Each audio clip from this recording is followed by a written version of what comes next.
আসসালামু আলাইকুম বন্ধুরা, সবাই কেমন আছেন? আশা করি সবাই ভালো আছেন।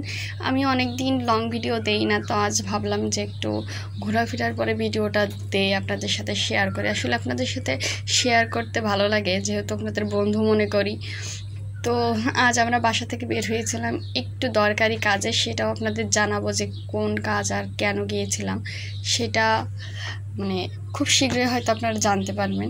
তবে আমরা এখানে সেই দরকারি কাজের পাশাপাশি ছোট্ট করে ঘোরাফেরা করছি, বেশ মজা করলাম, বেশ ভালো লাগছে। যেহেতু ইভার আব্বুর আজ বন্ধ ছিল, তো ইভা খুব লিচু খেতে পছন্দ করে, ওর জন্যই যে আমরা লিচু দেখতেছিলাম। আসলে গ্রামের বাড়ি থাকলে নিজেদের গাছের অনেক লিচু খেতে পারতাম, এখন গ্রামে থাকি না, তো কিনে খেতে হচ্ছে।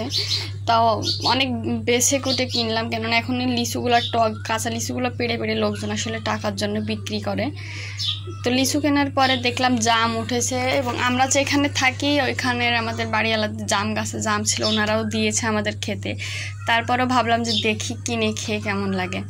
তো জাম নেওয়ার পরে আমরা ফেরত আসছিলাম ঘোরাঘুরি শেষে। তো বাসায় আসার পথে শুনি নাকি মেলা হচ্ছে। আমরা কিন্তু সেভাবে মেলায় যাওয়ার প্রস্তুতি নিয়ে যাই না, আমরা জাস্ট ঘুরতে গিয়েছিলাম আমার দরকারি একটা কাজে।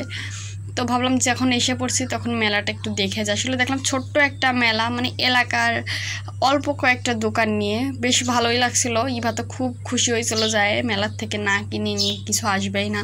তো আমরা ভাবলাম একটা মাত্র মেয়ে মেলায় নিয়ে গেছি, কিছু না কিছু তো কিনে দিতেই হয়।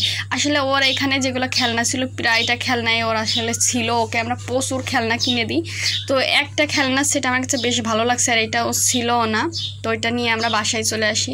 আসার পথে আমার আনারস খেতে খুব ইচ্ছা করছিল, তো আনারসও নিয়ে আসছি, দেখেন এখন বসে খাবো।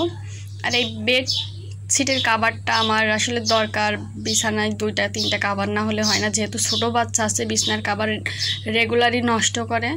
তো একটা কাভার নিয়ে আসছিলাম, বিছনার বেডশিট আর তার সাথে বালিশের কাভার। এই যে সে খেলনার সেটটা দেখেন, বেশ কয়েকটা